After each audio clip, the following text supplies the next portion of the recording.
ఏం చేశాడు ఆయన? ఆయన చేసిన ఉపకారములు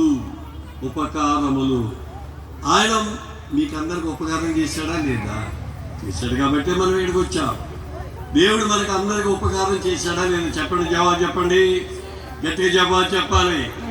దేవుడు చూస్తున్నాడు, ఆయన మీకు ఉపకారం చేశాడా లేదా? ఇందాక లాలయ్య గారు చెప్పారు, చెంటమ్మ గారు చెప్పారు, దేవుడు మహాకృప వల్ల దేవుడు మాకు మంచి ఆరోగ్యం ఇచ్చి మమ్మల్ని కాపాడుతున్నాడు.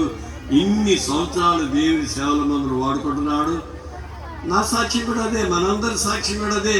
మంచి కుటుంబాన్ని, మంచి భర్తను, మంచి భార్యను, మంచి పిల్లల్ని దేవుడు ఇచ్చాడు. ఎన్ని రోగాలు వచ్చినా, ఎన్ని శోధనలు వచ్చినా, ఎన్ని భయంకరమైన విపత్తులు వచ్చినా, క్లిష్ట పరిస్థితులు వచ్చినా దేవుని కృప, దేవుని కృప, దేవుని కృప, దేవుని కాపుదల, దేవుని కాపుదల, దేవుని ప్రేమ.